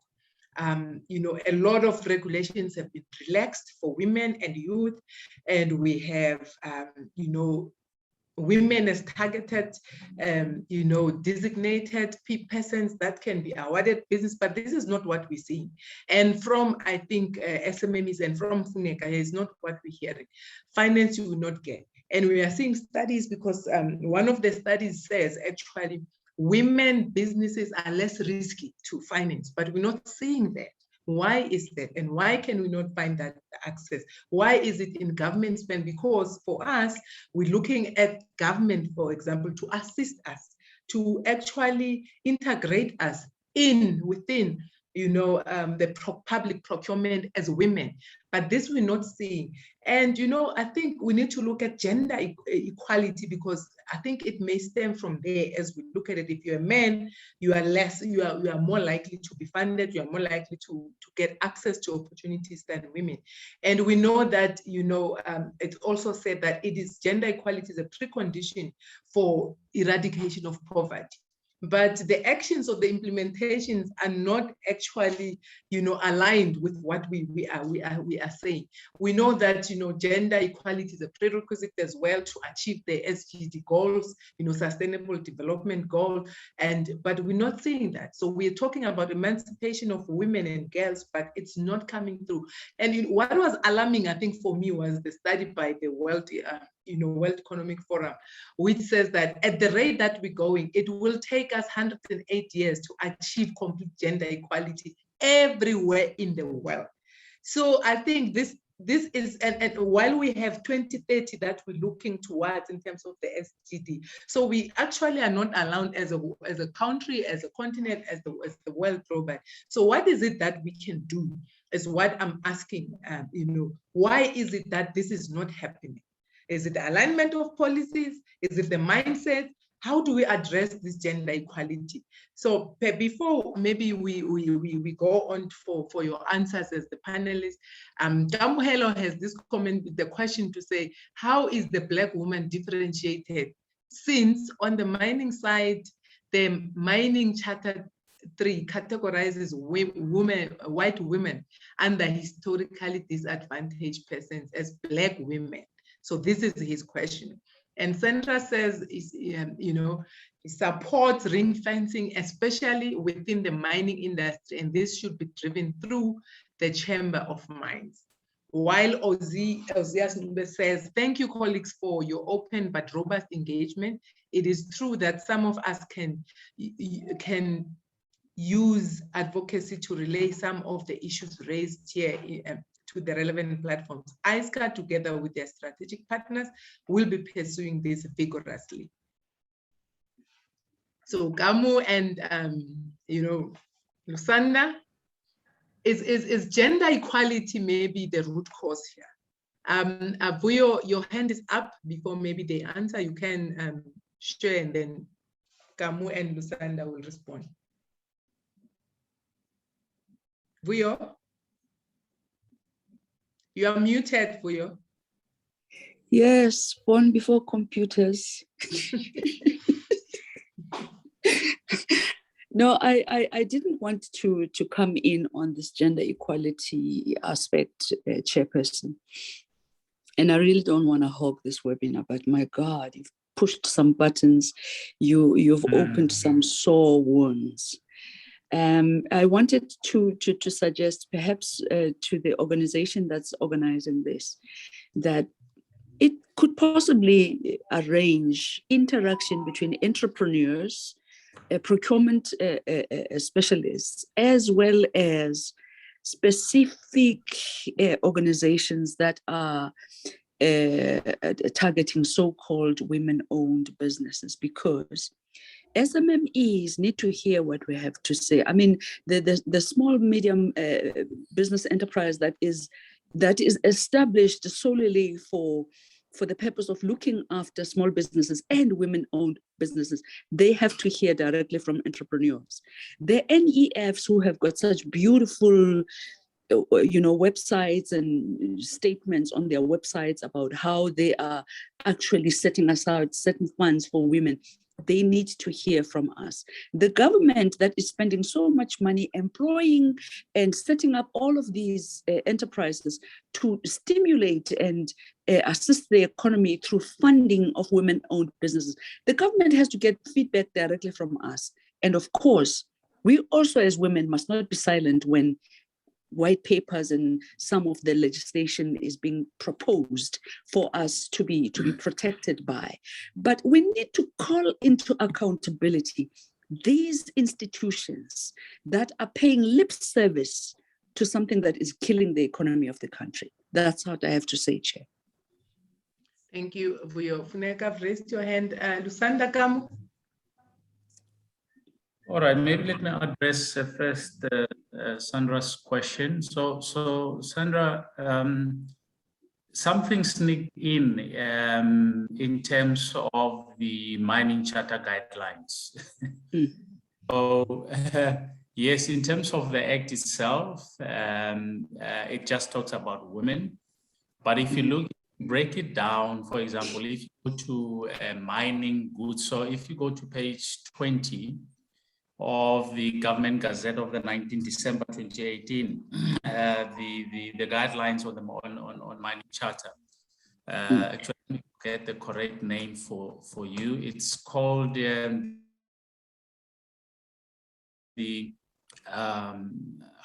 document in terms of law.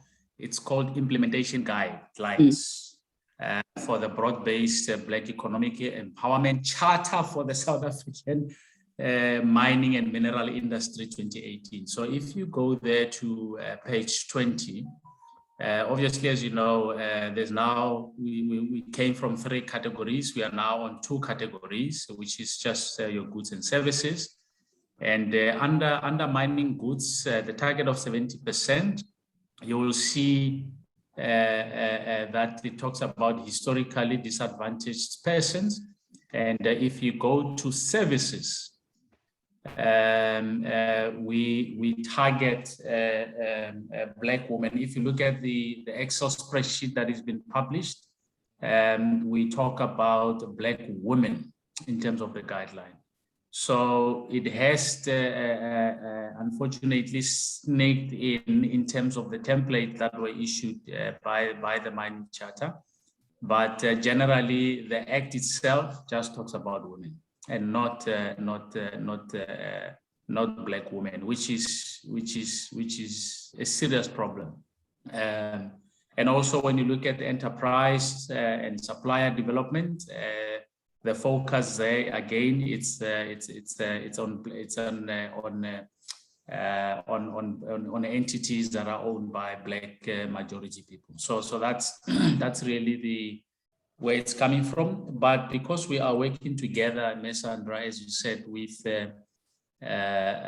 all the mining companies, we are making sure that all of us speak the same language, and especially as we target the host communities, because who are the host communities? Isn't it that the host communities are generally, yes, in the Free State, and especially the Northwest, the Northern Cape, as the previous speaker alluded to.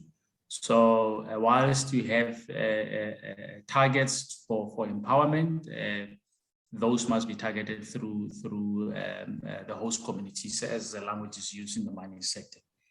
So on the second question, which is really very, very much important,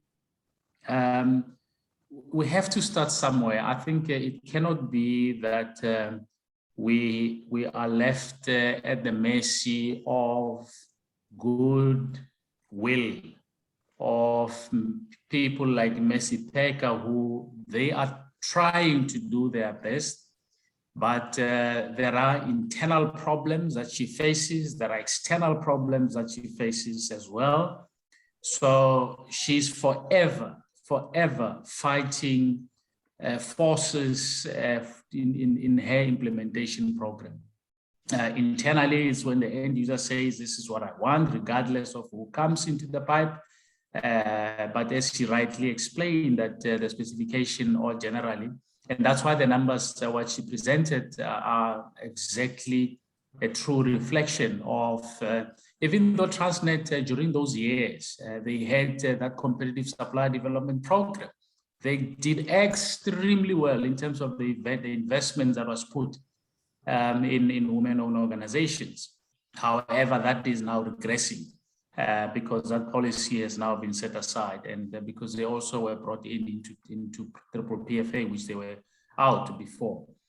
But let's start somewhere. So Mercy Peka cannot be alone. So we advocate, the chairperson, that we deal with a specific commodity. So she spoke about category management.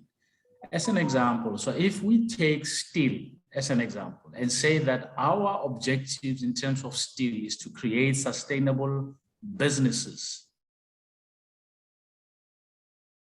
sustainable businesses that will be able to fabricate the steel that eventually goes into the bulk of our commodities. Because yes, whilst we look at the suppliers that we see, but there are suppliers as well, so that we are also be able to deal with this middleman problem that we are facing in the country, because it removes all the profits. So we cannot have today a Black woman-owned company with a revenue of 100 million. Tomorrow, really, this happens overnight.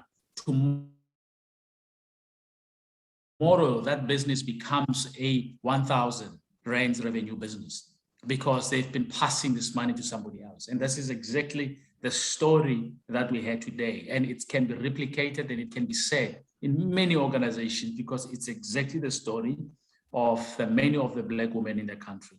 So if we consolidate, Masipeka, not just yourself, but we go to, for example, the products that you buy, PRASA also buys it almost from the same suppliers. If we consolidate and say, PRASA, let's take locomotives, I don't know, motor or whatever that we are going to target. We create a Black industrialist for that. And remember, one of the mandates, chairperson from State-Owned Enterprise Procurement Forum, is consolidation of spend, which was put in the Black industrialist policy.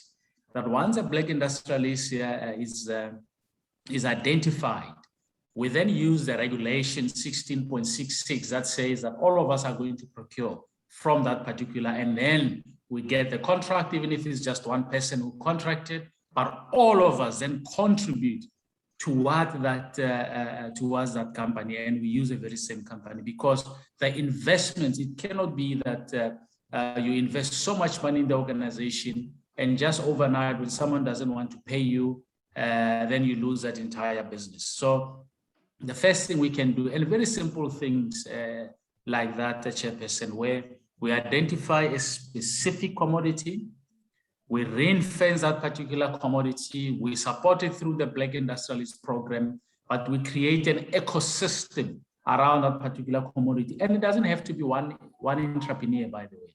It doesn't have to have one company, right? It doesn't have to be one company. We can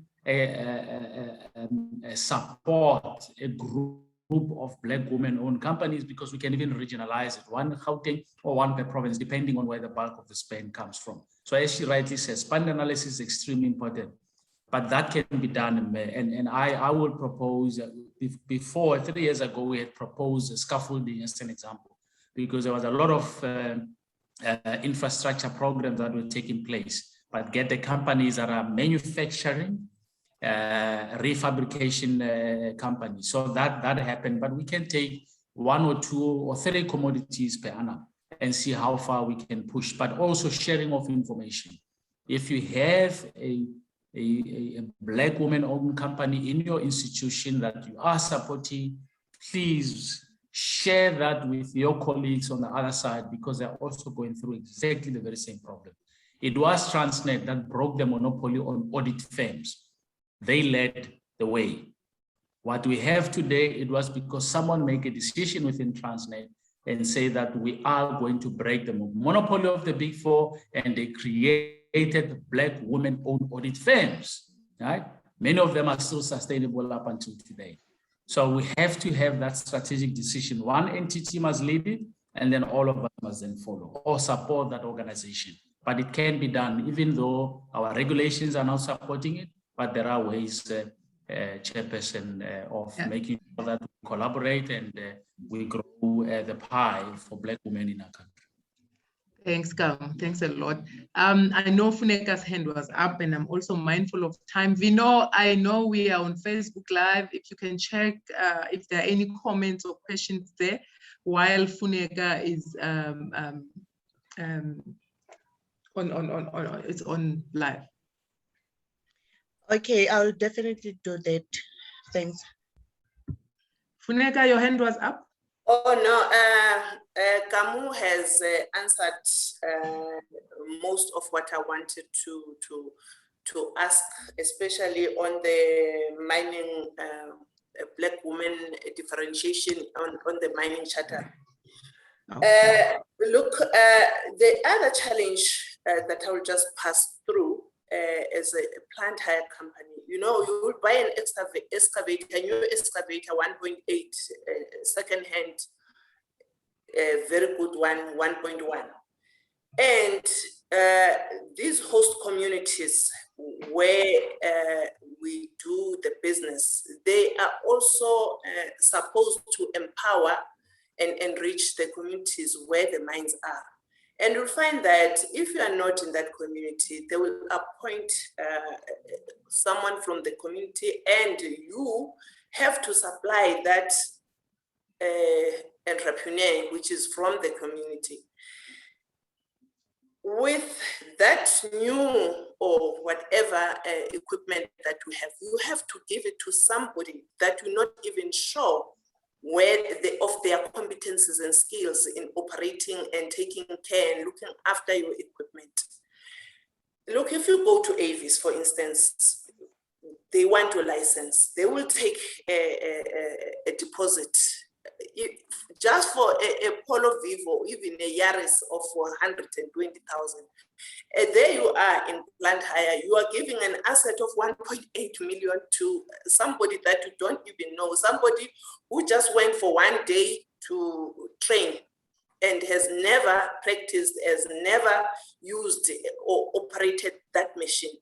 And we're burning our fingers. That is something that people in the mining industry that we just need to look at. It's just a comment, and it's a huge challenge on people that are in plant hire business. However, Gamu has touched on a lot of things that I wanted to ask. Thank you for that. Thank you, Funeka. Vino, any comments from Facebook? We don't have any comments yet. Okay, thank you. Okay. I think I'm mindful of your time. So I'll just read one of the comments that we've got and on this side, and then I will wrap up in the absence of any other comments or questions. So Malaika Mashilwane says that our key challenge in procurement and supply chain management is that officials driving the process lacks formal qualification and skills because they are being dumped in SCM to push a particular agenda, and most organizations, public and private, SCM function is still regarded as a backyard function. So it continues to say that part of the solution to this is license to practice and push for SCM not to fall within CFO or under the CFO. That, I think, it's a big debate. I've noted your hand, Lusanda. I don't know if you want to respond to Malaika, or should I respond? Lusanda? No, you can respond. Mine are just a different comment. You can respond, Sibongile. Okay. Malaika, in terms of supply chain management, yes, this debate is a topical issue now within the profession. We are looking at professionalizing supply chain management. We're looking at designating, practitioners to professionalize them, like your CAs, your accounting, your engineers, your HR, your nursing council. So this is what we're looking at. It is a drive that the interim supply chain management that is housed at National Treasury is looking at, and there are studies that have been done. I think if you can, if you follow, you will see there's been some work that has been done. I think now they are within the capacitating stage, and I think they will definitely, and I think they will put it in the procurement bill. I think it's one of the issues that have come up as well. The reporting has been, I think, a burning issue as well. The CFO, the lack of segregation in that space. So yes, I support that. I agree with you, because if supply chain management fell within finance, actually even in academia, within the curricula, it would have been there.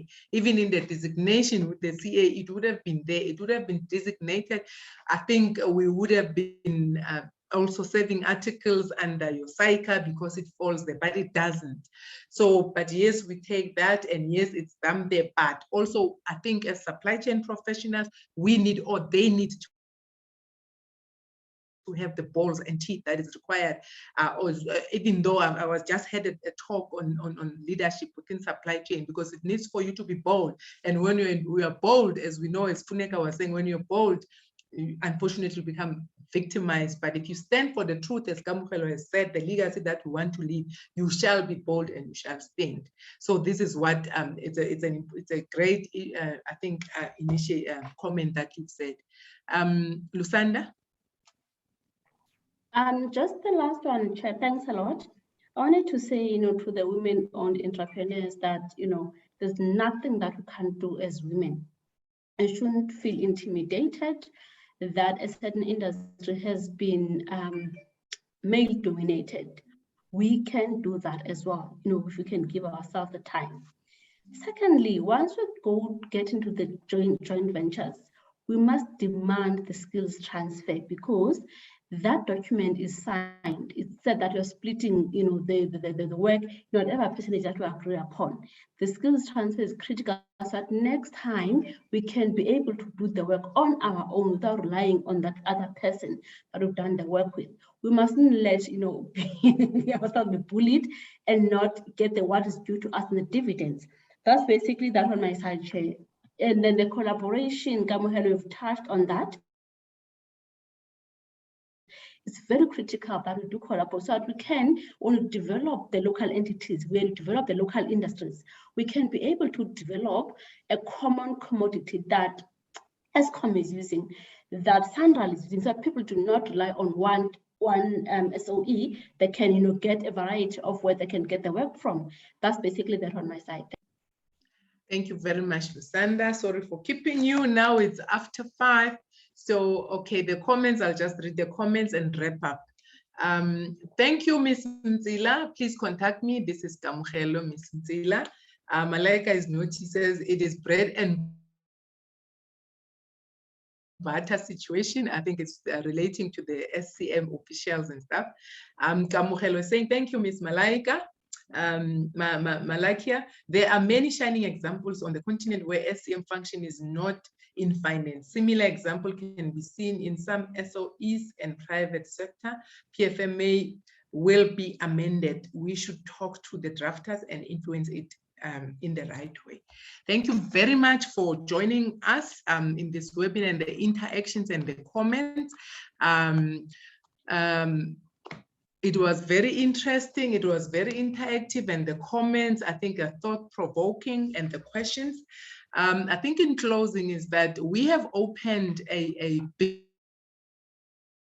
business school, which is called NS Business School. It is looking at supply chain management leadership, but it's looking actually not just leadership, supply chain management at a practical view, at the practical point of view, and it's also integrating your theory and practical. And also it is an advocacy, looking at advocacy for SMMEs, entrepreneurship. So right now, it's running as well training, not training, but it offers, for example, boards, advisory councils, boards for SMMEs, because we know that they are not, for example, they don't have the resources to actually have boards which complies, for example, those that will be able to do your corporate plans, your reporting according to the standards that are required. So the business school is actually looking at that. It's called NS Business School, and the website is www.nsbusinessschool.co.za. So you can, we are on Facebook as well, and on LinkedIn. So we are actually looking at addressing such and providing training across the board, SMMEs and across procurement and supply chain management. So I'd love to thank you very much. I'll give you 1 minute or 30 seconds, my panelists, before I hand over to Ayanda. 30 seconds each. Kamukhelo, I'll start with you, 30 seconds. Thank you. I'm looking forward to making a smaller impact that one can do in this area. Thank you very much to all the participants. Thanks a lot. Lusanda? I just want to say to the businesses that are here, they must just keep their head up. We're trying, and hopefully one day we will win on this. We're doing our level best. Please don't give up. Please keep fighting. We are here. Thanks. Funeka? From me, thank you so much for the invite. It was the session was really inspiring. Thanks to the participants, and thank you for providing me the platform where I can share my story. And it's been such a huge burden on my shoulders now that I've shared with other people that I can interact with. I know now there are people that I will talk to, and the problem shared is the problem halved. Thank you so much. Thanks for inviting me. Thank you very much. Ayanda says, I can close because I've said a mouthful. I talk too much. So thank you, Ayanda. And she says, thank you to everyone. You've been such a beautiful audience. Thank you so much. Thank you. Thank you, colleagues. Thank you so much. It's been a time well spent. Goodbye. Thank you, Puyo. Thank you. Goodbye, goodbye, everyone. Thank you very much. Thank you. Bye.